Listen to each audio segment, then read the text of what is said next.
بسم الله الرحمن الرحيم. إن الحمد لله نحمده ونستعينه ونستغفره ونعوذ بالله من شرور أنفسنا وسيئات أعمالنا. من يهده الله فلا مضل له ومن يضلل فلا هادي له، وأشهد أن لا إله إلا الله وحده لا شريك له، وأشهد أن محمدا عبده ورسوله. يا أيها الذين آمنوا اتقوا الله حق تقاته ولا تموتن إلا وأنتم مسلمون. يا أيها الناس اتقوا ربكم الذي خلقكم من نفس واحدة وخلق منها زوجها وبث منهما رجالا كثيرا ونساء، واتقوا الله الذي تساءلون به والأرحام إن الله كان عليكم رقيبا. يا أيها الذين آمنوا اتقوا الله وقولوا قولا سديدا يصلح لكم أعمالكم ويغفر لكم ذنوبكم، ومن يطع الله ورسوله فقد فاز فوزا عظيما. أما بعد، فإن خير الكلام كلام الله، وخير الهدي هدي محمد صلى الله عليه وسلم، وشر الأمور محدثاتها، وكل محدثة بدعة، وكل بدعة ضلالة، وكل ضلالة في النار. ثم أما بعد، السلام عليكم ورحمة الله وبركاته.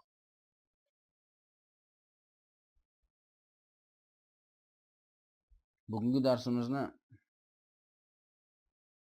mana shunday bir kunlarga muvaffaq qilgan va mana shunday bir ne'matlardan foydalanib Alloh subhanahu va taoloning Nabiy sallallohu alayhi va sallamga tushirgan vahiydan foydalanishga iloj yaratib qo'ygan Alloh subhanahu va taologa hamd sano aytishlik bilan darsimizni boshlaymiz. Va bugungi darsimizda Muhammad ibn Abdul Vahhab rahimahullohning 3 asosi al-usul al-thalatha deb nomlangan kitob bilan darsimizni boshlaymiz. U kitobning muallifi Muhammad ibn Abdul Vahhab rahimahulloh. Uni ko'p kishilar biladi, lekin biz qisqacha bo'lsa ham u kishini tarjimai hollari va qisqacha umrlaridan parcha etishlikka harakat qilamiz. U kishi al-alim al-allama Muhammad ibn Abdul Wahhab ibn Sulayman ibn Ali ibn Muhammad ibn Ahmad ibn Rashid at-Tamimi rahimahulloh 1115-hijriy yilida Uyayna shahrida dunyoga kelganlar. Va u kishi o'nib o'sgan oilalari ilm ahli, otalari va otalarining otalari, va shu sabablik ham Muhammad ibn Abdul Vahhab rahimahulloh o'zlari yoshlik vaqtlaridan ilmga qiziqib 10 yoshlariga yetmasdan Qur'oni Karimni hifz qilib yodlaganlar va otalarida va amaklarida va o'zlarini diyorlaridagi ahli ilmdan fiqh va usul va arab tili va shunga o'xshagan Qur'on sunnatni to'g'ri tushunishlikda sabab bo'ladigan ulumul olah deb etiladi. Shu ilmlardan foydalanganlar. Hattoki ilmlariga chanqoqliklaridan o'zlaridan boshqa bir diyorlarga borib ilm talab etishlikni maqsad qilib Madinaga va Makkaga va Iroq shaharlariga borib ana shu yerdagi ilm ahllaridan foydalanganlar. Mana shu salafiy aqidadan bahramand bo'lishlikka eng asosiy sabab bo'lgan ustozlaridan biri Muhammad Hayot as-Sindi rahimahulloh. U kishidan Shayxul Islom Taymiyya va u kishining shogirdlari Ibn al-Qayyim rahimahumulloh jami'an shularning kitoblarini o'qib o'rganib va o'zlarida yo'q nusxalarini ko'chirib ko'p ta'sirlanganlar. Hattoki o'zlarini diyorlarida bo'lib turgan islom va shariat oti bilan bo'lib turgan shirklar va bid'atlarni haqiqatiga yetib tushunarlar. Va yillar davomida ilm talab etishlik va ahli ilmlarga yo'liqishlik va ulardan foydalanishlik uchun qancha bir safarlar qilishlik orqali yaxshi bir ilmga ega bo'lganlaridan keyin o'z ellariga qaytib mana shu olgan ilmlarini Nabiy sallallohu alayhi va sallamning ummatlariga yetkazishlik bilan ish boshlaydilar. Hattoki o'zlarini yurtlariga borib xalqlarni da'vat qilib atroflaridagi ba'zi bir amirlar, bizni tilimizda o'sha bir muayyan bir mantiqani podshosi deb aytiladi. Ana shular orqali shularni da'vat qilib Nabiy sallallohu alayhi va sallamga tushgan haq dinni asosini la ilaha illalloh va Muhammadur Rasululloh kalimalarining asl asosi nima bo'lishligi va u kalimalar Allohning bandalaridan nima talab etishligini haqiqatini o'rgatganlarida ular bu kishining da'vatini qabul qilib mana shu da'vatda o'zlarini dinlarini asoslashadi va bu kishiga yordam berishadi. Hattoki Alloh subhanahu va taolo Muhammad ibn Abdul Wahhab rahimahullohning da'vatlariga fath berib butun jazirani tavhid nuri bilan nurlantiradi. Va u kishi o'zlarini holi hayotlarida Alloh subhanahu va taoloning Qur'onidan va payg'ambari Muhammad sallallohu alayhi va sallamning qoldirgan meros sunnatlaridan foydalangan holda bir necha muallafotlar, kitoblar yozadilar. Va ana shu yozilgan kitoblarning ko'pi o'zlarining ahvollari va atroflaridagi bo'lgan ummatning musibatlari va shularning yechimlari to'g'risida bo'ladi. Ummatning asosiy musibati Alloh subhanahu va taoloning tavhidi. Ana shu tavhiddan uzoq bo'lishliklari va Allohning va payg'ambarning haqqi nimaligini bilmasligi va bilsa ham uni xato tushunganligi eng asosiy musibat. Shuning uchun Muhammad ibn Abdul Wahhab rahimahulloh tavhid kitobini yozadilar. Va mana shu yozilgan, mana shu mavzularda yozilgan kitoblarning biri biz o'qimoqchi bo'lgan 3 asos kitobi. Inshaalloh bu kitobni Alloh subhanahu va taolodan so'raymizki, yaxshilab tushunib o'rganib va unga amal qilib o'zimiz bilgan bilmagan shaxslarga uni haqiqatini yetkazadigan kishilardan qilishlikni Allohdan so'rab qolamiz. Muhammad ibn Abdul Wahhab rahimahulloh mana shu bir yaxshilikda, da'vatda, jihodda o'tdilar. Hattoki Alloh subhanahu va taoloning u kishiga bu dunyoda yozgan qadari va ajali kelib, hijriy yildan 1206-yili vafot qiladilar. Lekin Alloh subhanahu va taoloning rahmati bilan u kishi vafot qilganlari bilan u kishining da'vatlari qoyim. Bu payg'ambarlarning da'vati. U Alloh subhanahu va taoloning yolg'iz o'ziga ibodat qilishlik va Muhammad sallallohu alayhi va sallamning yolg'iz o'zigagina ergashishlik da'vati bu. Bu payg'ambarlarning da'vati va siddiqlar va shuhadolar va solihlar va salaf aimmalari va xalaf mujtahidlari da'vat qilgan haqiqiy bir sof va pokiza yo'l bo'lib hisoblanadi. Lekin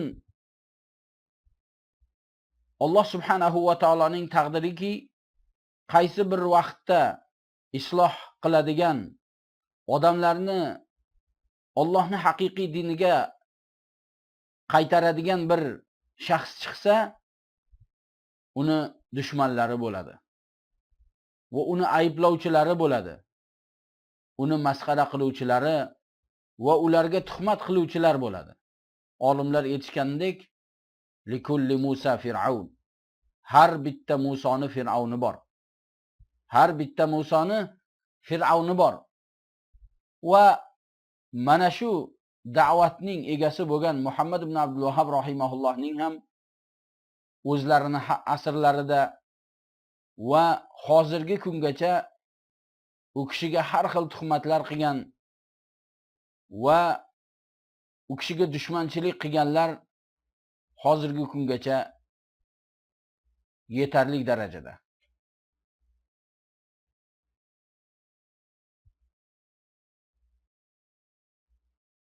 Bu Allohning sunnati. Allohning mana shu hayotda qo'ygan yo'li. Hattoki Alloh subhanahu va taolo haqni bilib shunda sobit turganlar bilan uni bilib turib bosh tortganlar yoki uni bilishlikka umuman harakat qilmaganlarni olasini ajratib qo'yadi.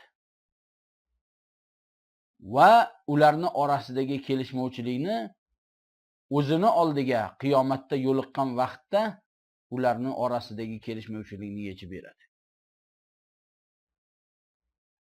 Muhammad ibn Abdul Vahhab rahimahulloh u kishi payg'ambar emas.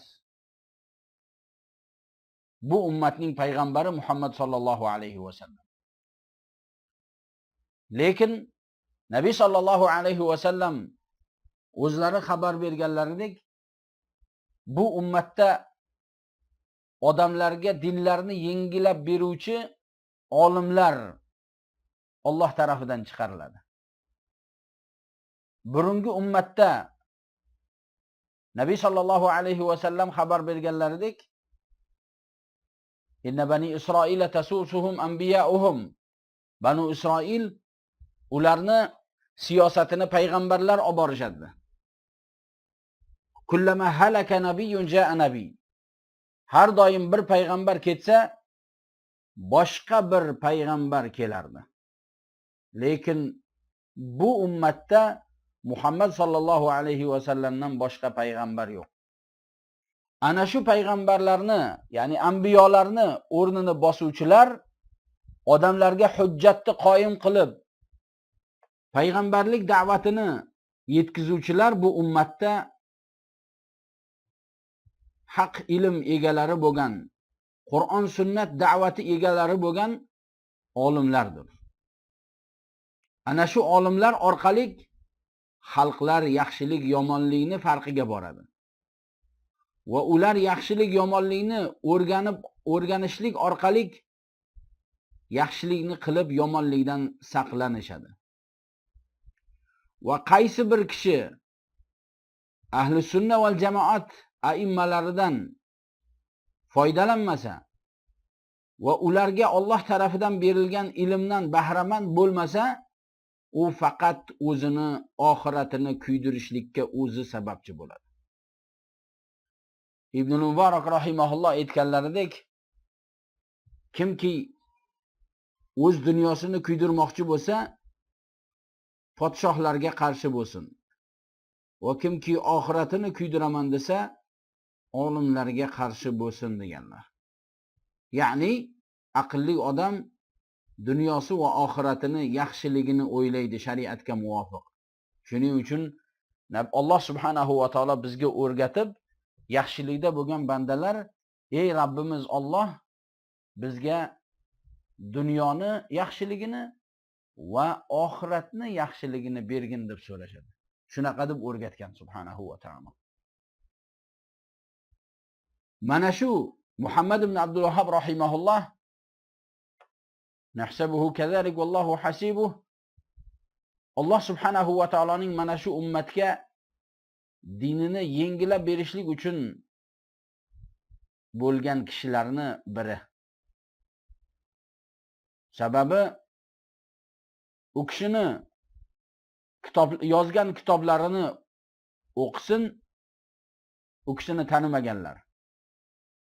Qoldirgan meroslariga murojaat qilsin, u kishi qoldirgan merosdan faqat Alloh Rasuli aytdi degan so'zni topadi yoki qaysi bir gapi gapirilgan bo'lsa, ana shu gapning asosini Qur'on sunnatdan topadi.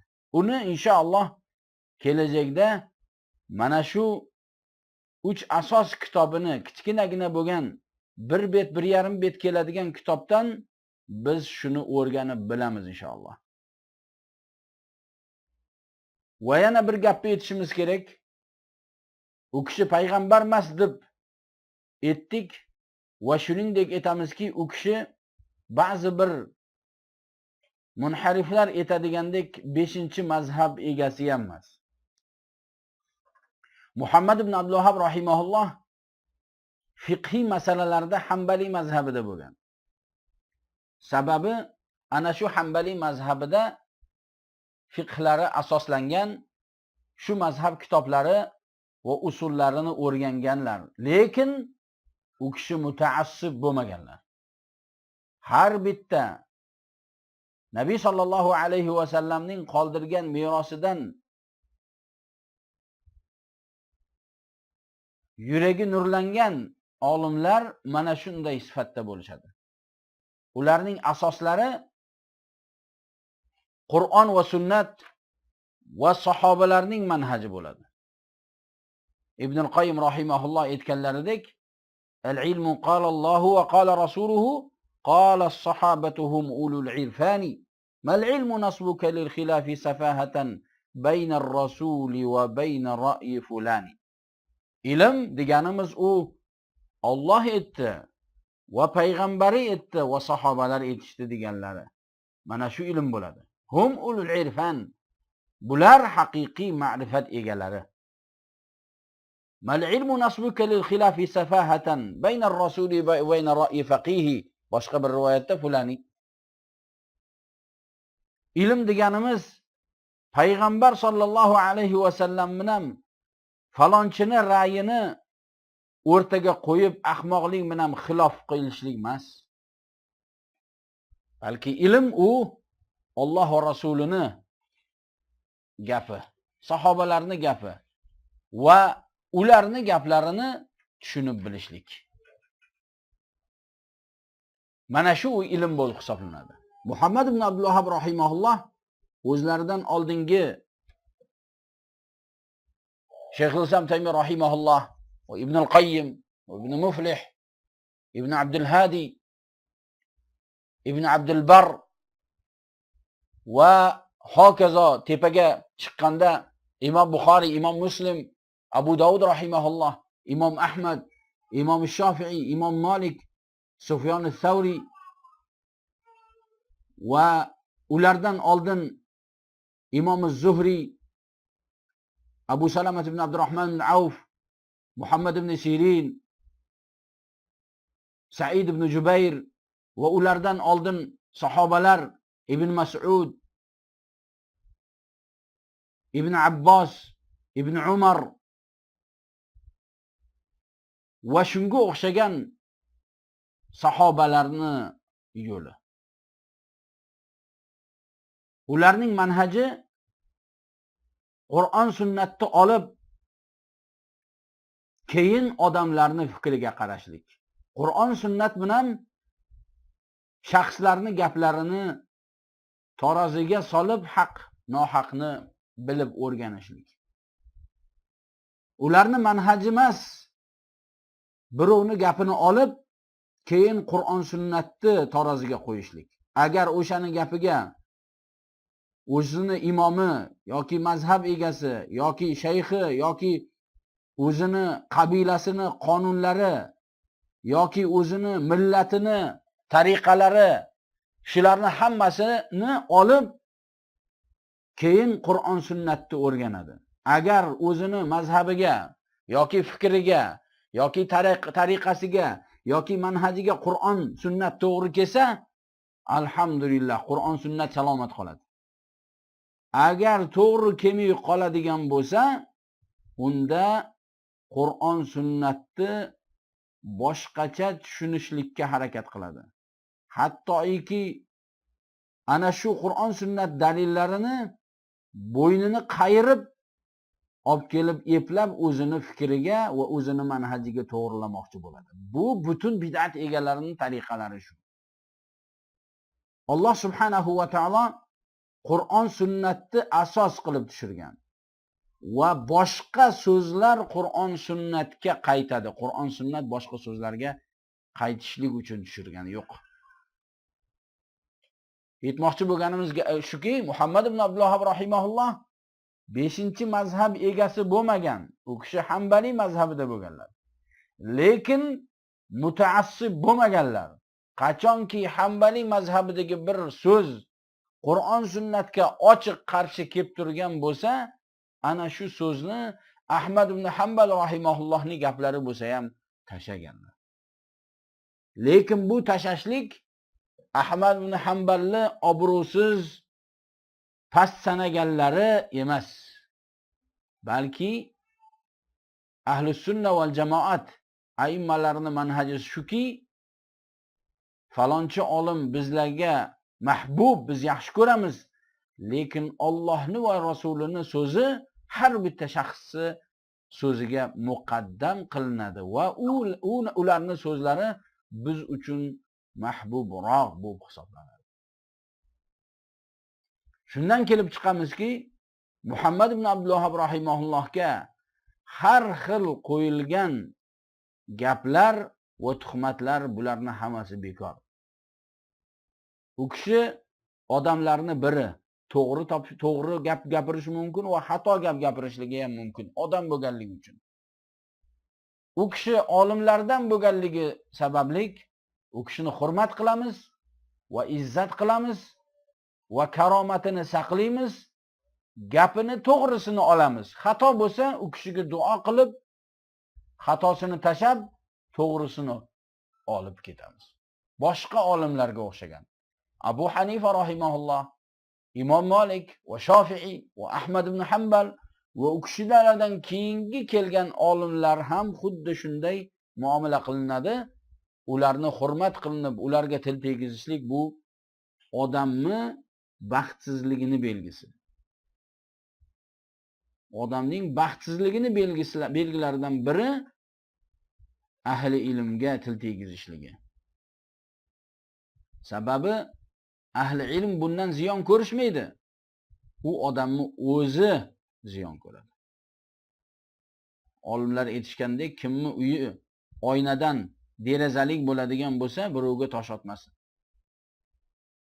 Tosh otsa u faqat o'zi ziyon ko'rishligi mumkin. Tog'ga borib odam boshini ursa, faqat boshi og'riydi u bechorani. Tog' hech qanaqa undan bir ziyon ko'rmaydi. Shuning uchun biz bu ahli ilmlarni ilmlaridan foydalanamiz. Ularni yo'llaridan foydalanamiz. Ularni tajribalaridan foydalanamiz. Va to'g'risini olimlar to'g'ri ekanligini bayon qilishadi. Va xatolash ham bo'lsa, uni xatosini bizga o'xshagan kichkina tolibi ilmlar topmaydi. Xatosini alhamdulillah necha asrlardan biri kelib turgan ahli ilmlar bor, shular bayon qilishadi, shular orqali biz uni tushunib bilamiz. Ibnul Qayyim rahimahulloh aytganlaridek, ahli ilm, ahli sunna val jamoat aimmalaridan bo'lgan ahli ilm bu osmondagi yulduzlarga o'xshaydi. Osmondagi yulduzlardan musofir Ka'bani topishlik uchun ishlatadi. Kechqurun yo'lda safar qilib ketayotgan odam Ka'bani bilishlik uchun yulduzlardan foydalanadi.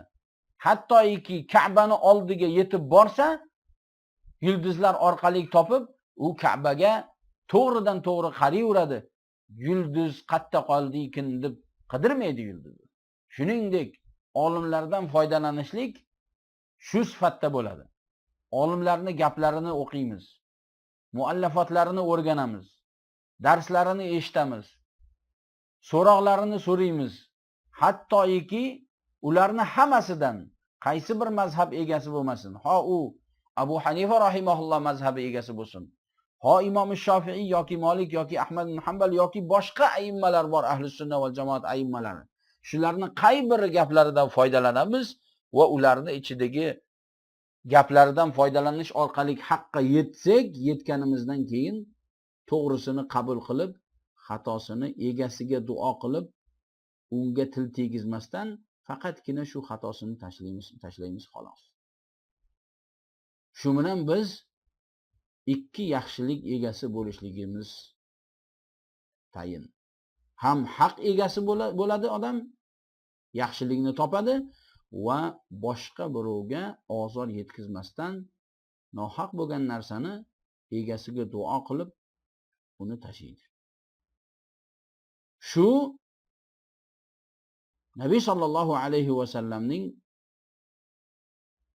merosidan foydalangan odamlarning tariqasi. Muhammad ibn Abdulloh rahimahulloh ham mana shu olimlarni biladi. Ammo endi biz o'qimoqchi bo'lgan kitobimizga kelib to'xtaladigan bo'lsak, bu kitob 3 asos kitobi. Bu kitobning 3 asos deb nomlanishining sababi ham bor. Buning sababi Nabiy sallallohu alayhi va sallamning qabrga tushgan vaqtda bandadan so'raladigan so'rog'i to'g'risida kelgan hadisi. Har bir banda o'lishligi aniq.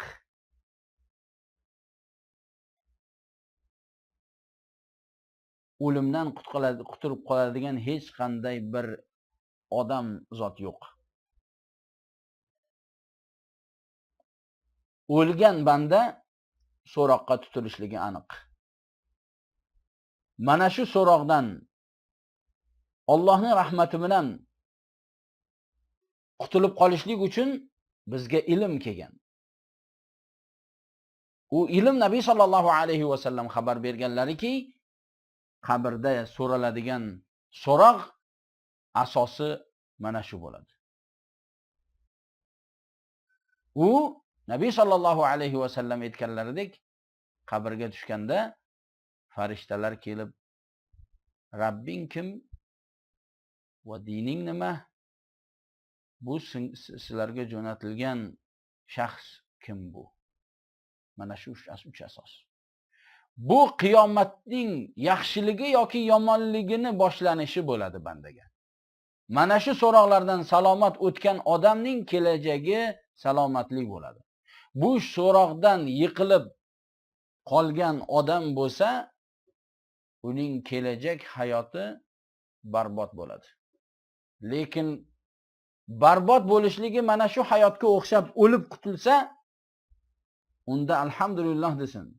Lekin u bo'lishi mumkin emas.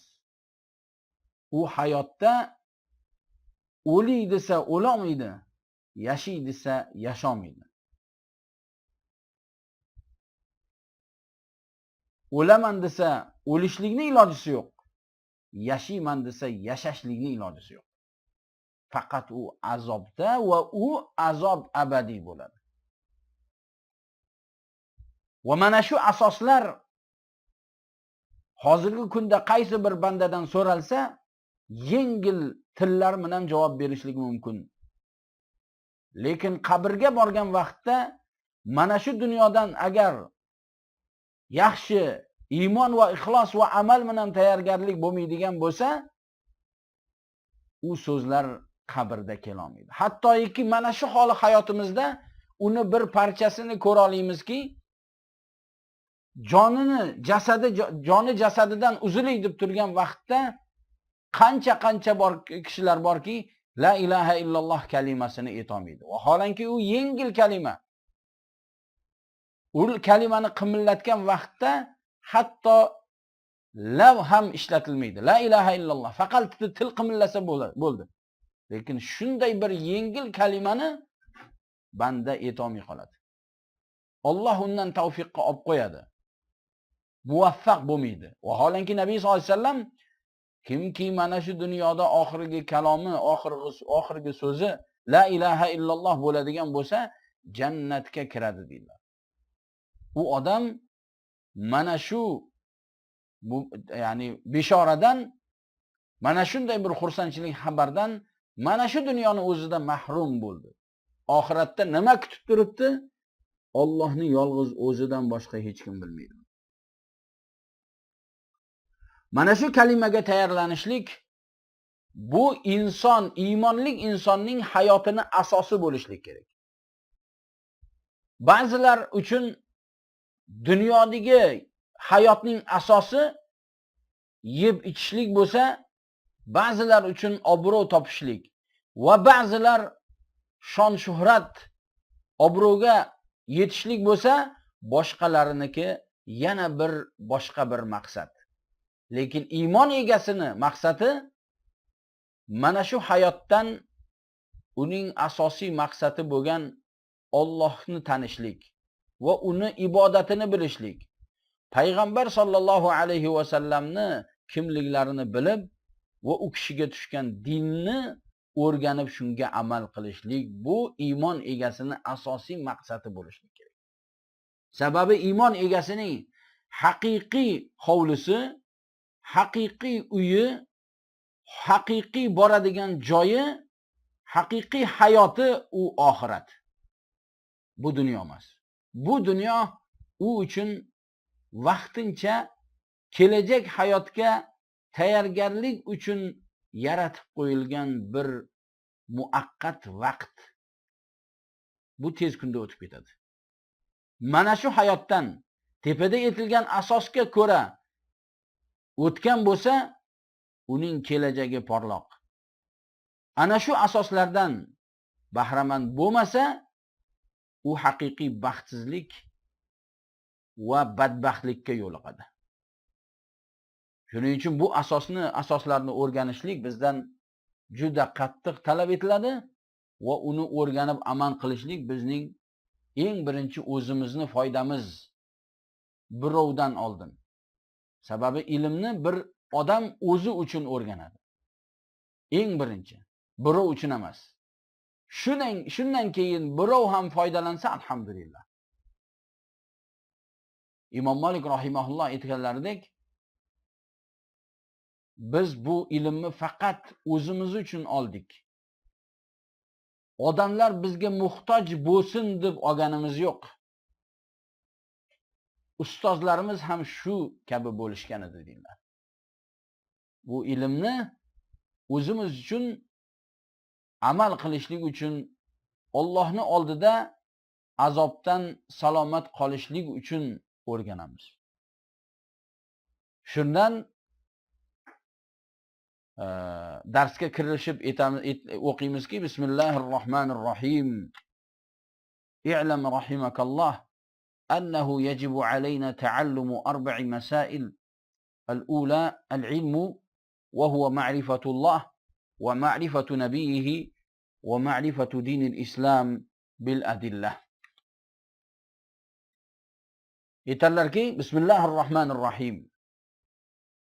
Kitoblarini Bismillahirrohmanirrohim, mehribon va rahimdil bo'lgan Alloh subhanahu va taoloni ismi bilan boshlayman dedilar. Iymon egasi har bir yaxshi ishlarni Bismillahirrohmanirrohim deb boshlashligi shu ism bilan baraka umid etadi. Va shuning bilan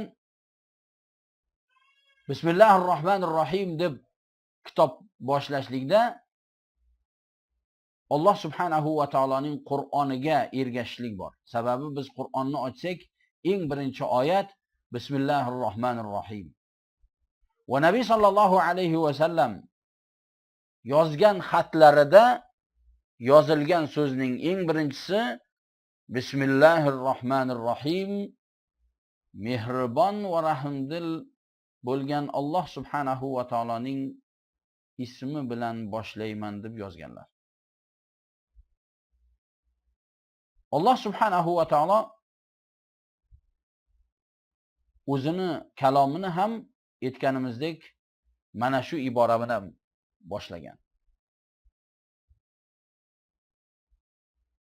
Undan keyin muallif rahimahulloh aytadilarki, i'lam rahimakalloh. Bilginki sen, ey Alloh seni rahmat qilsin. Yajibu alayna, bizga 4 masalani o'rganishligimiz vojib bo'ladi. Bu Muhammad ibn Abdulvahhab rahimahullohdan bu juda bir chiroyli boshlashlik va kirish bo'ldi. Muhammad ibn Abdulvahhab rahimahulloh Usul-u Salasa deb nomlanmış bu kitobni asl mag'ziga va asosiga, mavzusiga kirishlikdan oldin bir necha muqaddima taqdim qiladilar. Biz bilamizki, kitoblarda muqaddima bo'ladi. Bu biz hozir o'qiyotgan narsamiz 3 asosning muqaddimasi. Mana shu muqaddimalar o'tgandan keyin 3 asosning asosi, mavzusi boshlanadi. Mana shu muqaddimaga kirishma qilib i'lam rahimakalloh. Ey Alloh seni rahmat qilsin, sen bilgin deb mana shu yaxshi duo bilan boshlayaptilar. Bu Muhammad ibn Abdulvahhab rahimahullohning u kishini gapini eshitayotgan yoki o'qiyotgan odamga mehribonchiliklarini bildirganliklarini belgisi. Bu har bitta yaxshilikni o'rgatuvchini belgisi shu bo'lishlik kerak. Odamlarga mehribon bo'lishlik, ularga rahm shafqat qilishlik va ularga har doim yaxshilikni tilashlik. Bu iymon egasini, balki har bitta da'vat egasini, yaxshilik da'vat egasini belgisi bo'lishlik kerak.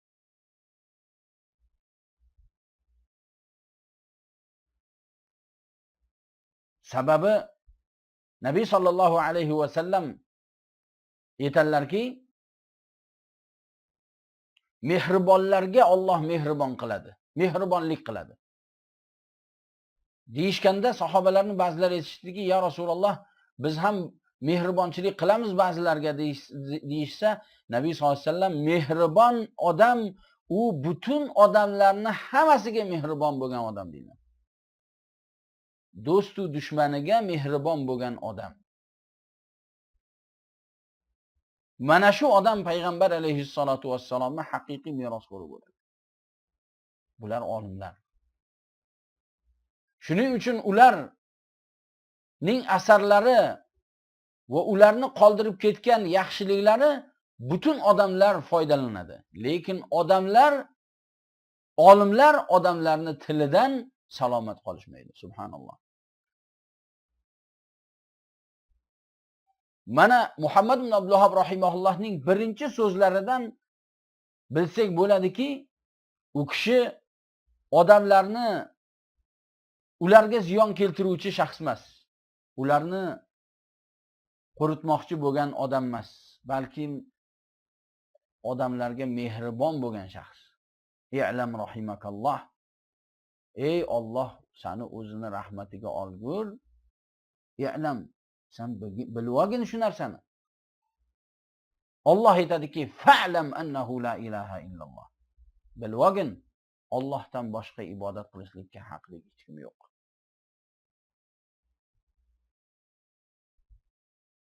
Mana shu Muhammad ibn Abdulloh rahimahullohning da'vatini ko'tarib yuruvchilar, balki Nabiy sallallohu alayhi va sallamning da'vatini ko'tarib yuruvchilarning asosi mana shu mehribonchilik bo'lishlik kerak. Ba'zilar odamlarni jahannamga tushirishlik bilan ovora bo'ladi. Jahannamga tushib ketayotgan odam bo'ladigan bo'lsa, uni qutqarib qolishlikni o'rniga itarib tushirib yuborishadi. Yo'q. Haqiqiy tavhid egasi odamlarni jahannamga solib, ularni kufr va shirkka chiqarishlikni o'rniga ana shu kufr va shirkdan qutqarishlikka harakat qilishlik kerak. Payg'ambarlarning biri o'zlarini qavmlariga aytadiki, Mali ad'ukum ila an-najati wa tad'ulani ila an-nar. Nima bo'ldi sizlarga? Men sizlarni jahannamdan najot topishlikka chaqirsam, sizlar meni jahannamga chaqirasizlar. Mana shu haq da'vat egasi odamlarni jahannamdan qutqarib qolishlik o'yida bo'lishlik kerak. Shu g'ami bo'lishlik kerak uni. Qandoq qilsamki otam dinda salomat bo'lsa, onam dinda salomat bo'lsa, xalqim shariatga muvofiq hayot o'tkazsa, mana shu g'amda bo'lishlik kerak. Mana shu g'amga yarasha Alloh subhanahu va taolo ixlos bilan bo'ladigan bo'lsa, Alloh tavfiq beradi. Muhammad ibn Abdulloh rahimahulloh o'zlarini ilmlarida bo'lgan tavfiqlari mana shu orqali bo'lib turibdi. Ko'rib turibsizlarki, rahimakalloh deb muxotab o'quvchiga yoki eshituvchiga mana shunday bir yaxshi gaplar bilan gap boshladilar. Annahu yajibu alayna ta'allumu arba'i masail. Bizlarga 4 masalani o'rganishlik bizga vojib bo'ladi. Al-ula al-ilm, birinchisi ilm. Ta'allum va ilm bu bir masala. Ta'allum u ta'lim olishlik arab tilida. Ilm u bizdagi tilimizda aytiladigan ilm shu. Ilm o'rganishlik. Ilm o'rganishlik bu eng asosiy ibodatlardan bo'lib hisoblanadi. Nabiy sallallohu alayhi va sallam Muaviya radhiyallohu anhu ning hadislarida Alloh subhanahu va taolo kimga bir yaxshilikni xohlagan bo'lsa, unga dinni o'rgatib qo'yadi. Dinni asoslarini o'rgatib qo'yadi. Yufaqihu fid-din. Olimlarning biri aytadiki, agar hadisni teskari ma'nosini oladigan bo'lsak, kimgaki Alloh dinni o'rgatmagan bo'lsa, demak Alloh unga yaxshilik xohlamagan ekan. Alloh subhanahu va taolo ilm egalarini butun bandalarning orasiga ustidan oliy qilib qo'ydi. Yarfa'illahu allazina amanu minkum wallazina utul ilma darajat. Alloh subhanahu va taolo sizlarni ichingizlardan iymon egalaridan ilm berilganlarini bir necha daraja oliy darajaga ko'tarib qo'yadi. Bu ilmning oliyligiga dalolat qiladi. Ilm o'rganishlik nafl amallarning ichidagi eng afzal amal. Shuning uchun ilmdan bir masalani o'rganishlik kechasi bilan qiyomul layl qilgandan ko'ra afzal bo'ladi. Imom Ahmad rahimahulloh aytadilarki, har bir shaxs o'zini dini qoyim bo'ladigan narsani o'rganishligi vojib bo'ladi dedilar.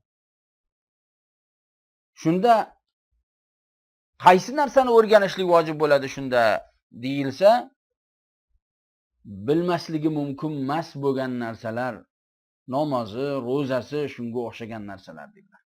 Demak, bu dalolat qiladiki, ilmni ichida har bitta shaxs bilishi kerak bo'lgan ilm bor.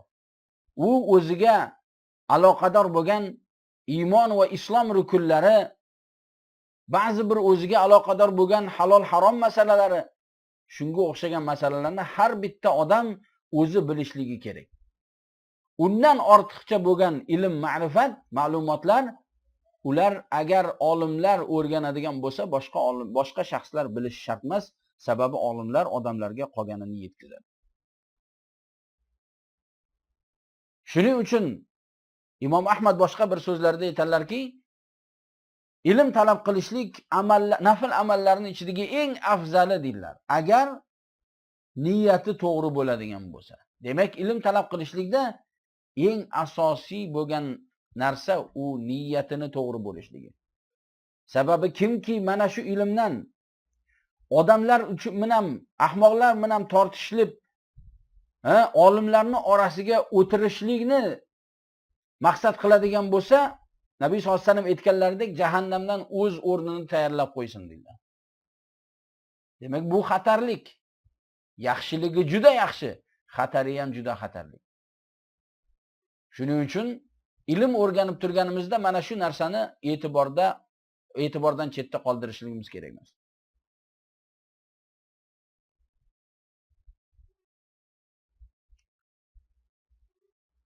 Ilm o'rganishlik haqiqatda banda uchun taom va sharobdan ko'ra zarurroq bo'lib hisoblanadi.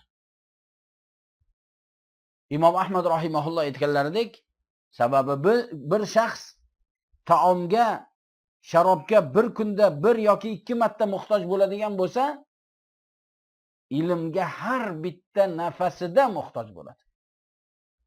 Sababi bandani hayoti Allohdan sotib olingan narsa u. Har bitta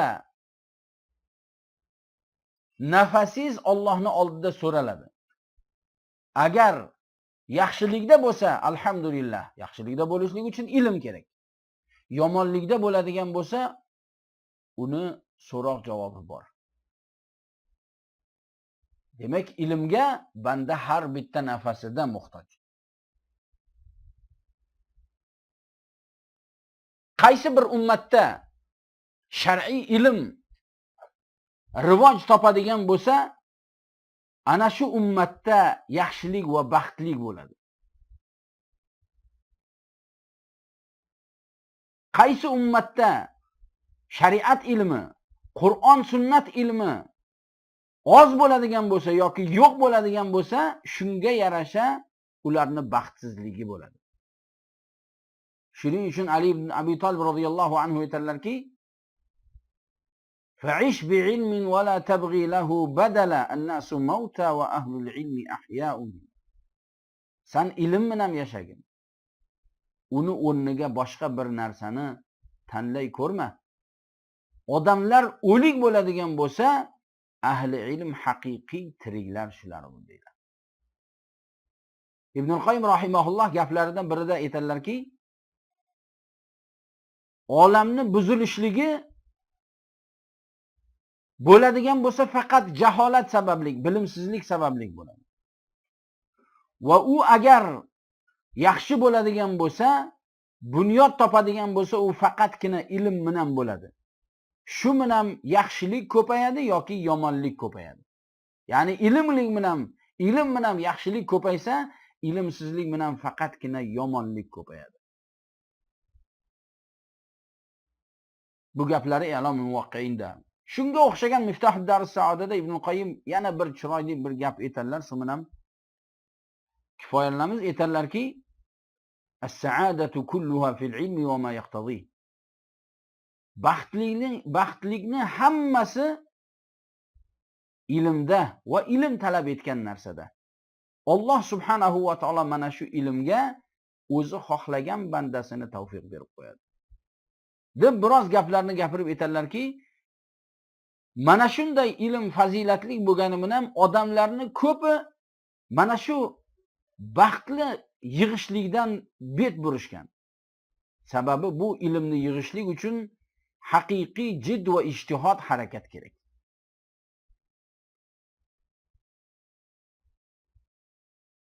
Bu degani tushunishimiz kerakki, ilm o'qishlik faqat olimlarning ishi emas. Odam qanchalik bu dunyoda muayyan bir ishlar bilan mashg'ul bo'lsa ham, bittasi savdo qilar, ikkinchisi yerda ishlar, uchinchisi mol boqar, to'rtinchisi va hokazo shunga o'xshagan ishlar bordir. Har bitta odamning o'ziga yarasha rizqini talab etishlik uchun kasbi bor. U olim bo'la olmaydi. Olim bo'lishlik uchun ilojisi ham bo'lmasligi mumkin. Lekin bu degani sandan hech narsa chiqmaydi, yig'ishtirib qo'y degani emas. Balki qanchalik darajada iloji bo'lsa ilm o'rganishlikka va ilm eshitishlikka va shundan foydalanishlikka harakat qiladigan bo'lsa, shunchalik u baxtlilikka yaqin bo'laveradi. Ali ibn Abi Talib radhiyallohu anhu aytganlaridek, odamlarning ichida 3 shaxsni biri bo'l, to'rtinchisi bo'lmagin deydilar. Yo olim bo'lgin, yoki tolibi ilm bo'lgin, yoki olim va tolibi ilmlarga yaqin bo'lgan shulardan foydalanuvchi bo'lgin. To'rtinchi odam bo'lmagin. Tabi'u kulli na'iq. Har bitta gapirib chiqqan odamning orqasidan ergashib yuradigan ahmoq bo'lmagin deydilar. Nabiy sollallohu alayhi vasallam aytadilarki, "Ad-dunya mal'una wa mal'unun ma fiha illa zikrullohi wa mawalah aw 'alimun aw muta'allim" deydilar. Dunyo yomonlangan, ya'ni la'natlangan, yaxshiligi yo'q bu dunyoning. Illoh mana shu dunyoda bo'lgan Allohning zikri bo'lsa, yoki olim yoki mutaallim bo'lsa, ilm o'rganuvchi. Mana shularda yaxshilik bor. Tepada aytganimizdek, har bitta ilm o'rganishlikka harakat qilgan odam, ho u bir hadis o'rgansin, ho bir oyatni tafsirini o'rgansin, ho bir kelajakda biz aytib turgan mana shu masalalarni birortasini o'rganishlikka harakat qiladigan bo'lsa, u odam ilm o'rganishlikka harakat qiluvchi tolib ilm bo'ladi. Nabiy sallallohu alayhi va sallam tolib ilmga juda katta bishora qilib aytadilarki, "Man salaka tariqan yaltamisu fihi ilman sahhalallohu lahu bihi tariqan ilal jannah." Kimki ilm talab etib yo'lga chiqadigan bo'lsa, Alloh subhanahu va taolo mana shu sabab olganligi uchun unga jannatni yo'lini yengil qilib qo'yadi. Nima uchun yengil bo'ladi? Sababi u ilm o'rgansa, jannatni yengil, yaqin yo'lini Nabiy sallallohu alayhi va sallamning tariqalari bilan o'rganadi. Johil odam unda bu ilm yo'q, Nabiy sallallohu alayhi va sallamning manhajlarini bilmaydi va jannatni yo'lini topolmaydi u odam. Ilmsizlik mana shunday bir qorong'ilik, badqoqlikka olib boradi. Va qanchalik odam ilm o'qisa, ilm egalariga yaqin bo'lsa va ulardan bo'lgan yaxshilikdan foydalanib turadigan bo'lsa, ular har doim yaxshilikka yaqin bo'ladi. Nabiy sollallohu alayhi vasallam aytganlaridek, saddidu va qaribu. To'g'ri bo'linglar. To'g'ri bo'la olmasanglar ham to'g'rilikka yaqinroq bo'linglar. Odam ja olim bo'la olmasa ham olimlarga, ilm egalariga, ahli sunna va jamoat aimmalaridan foydalanuvchi bo'lgan bir shaxs bo'lsa ham, bu katta bir yaxshilikni belgisi. Shuning uchun Nabiy sallallohu alayhi va sallam bu ilmni ko'p hadislarda sharafini bayon qilganlar. "I'lam rahimakalloh annahu yajibu alayna ta'allum 4 masail al-ula al-ilm" dedilar. Mana shu joydan inshaalloh kelajakda ilmning asosi nimaligini kelasi darsda inshaalloh aytamiz. Shu bilan bugungi darsimizni to'xtatamiz inshaalloh. Subhanakallohumma bihamdik, ashhadu an la ilaha illa anta astaghfiruka va atubu ilayk. Allohumma salli ala Muhammad va ala alihi va sahbihi ajma'in.